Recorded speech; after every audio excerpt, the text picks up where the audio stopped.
To make ginger beer, you'll need fresh ginger, water, and a combination of cane sugar and honey. The sugar provides a readily available fuel for fermentation, while honey adds flavor and complexity and trace minerals. Together, they support a steady fermentation without overpowering the ginger. Before we get into how to make this, I want to share why you might want to make ginger beer at home. Ginger has been well studied for its effects on digestion and inflammation. Compounds in ginger, like gingerols, are known to support gastric motility, which means they help food move through the digestive system more efficiently. When ginger beer is naturally fermented, it can also contain beneficial microbes that support gut health. Fermentation can improve bioavailability of certain compounds and creates a drink that's easier to digest than many commercial sodas. Making it at home lets you control the sugar content and avoid artificial flavors or preservatives, which can be irritating to the gut for some people.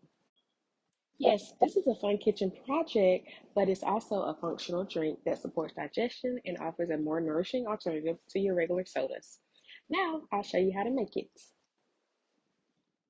So for this recipe, I am using 3 cups of ginger, a fourth a cup of ginger bug starter, a half a cup of honey, and a fourth cup of lemon juice. And for sugar, I'm using 4 cups. So the first thing you want to do is you want to either put your ginger in a food processor, or you can just cut it up in, small chunks. A blender works too. I've done these all 3 ways: a blender, a food processor, and chopping it by hand. Whichever way you can get the ginger small works. So this recipe makes 128 ounces, and I'll leave there a recipe for both 128 ounces and 32 ounces below, because some people might not like it in this big batch like I have it.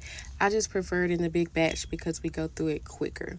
So in this clip, I have just put the ginger in the pot and I'm pouring some water over it, and I'm going to add the sugar, and then we're going to bring that to a boil. Now, this is a lot of sugar, but the good thing about making your own stuff is you can tailor the recipe to your liking, but also during the fermentation process, the microbes will eat up a lot of that sugar as well. So yeah, I'm just adding my 4 cups of sugar, and bringing the ginger and the sugar to a boil will allow the sugar to dissolve. So now I'm just giving it a nice little stir, and I'm going to let this sit for, well, not sit, but will come to a boil for about 15 minutes. And then we're going to let it cool down, and then we're going to do the rest of the stuff. So now we're going to drain our ginger, sugar, and water mixture, just so we won't have large chunks when we're drinking our ginger beer. Okay, so now that we have our stuff strained, I'm just going to take a little spatula and just kind of wring the ginger out so we get like all the juice and everything. That's kind of the best parts. So yeah, we just want all that good stuff. We don't want to leave anything behind. Okay, so now we are going to put the juice in the bottle. Whatever container you're using, you just want to put the juice in the bottle. Now you want to make sure that either you let this cool down to room temperature, or when you put it in the bottle, you add some more water to bring it down to room temperature, because you do not want to put your ginger bug in there while it is still hot, because if you do, it could kill the bacteria in the ginger bug.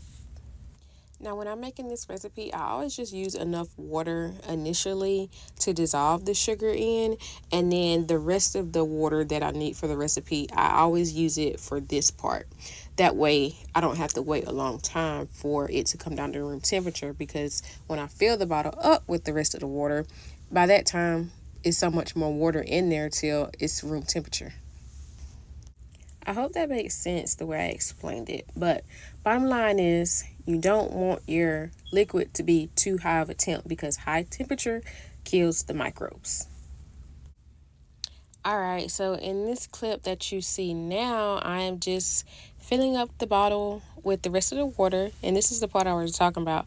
If you wait to add in the rest of the water, then you can just bring it down to room temp that way, instead of waiting to bring it down to room temp.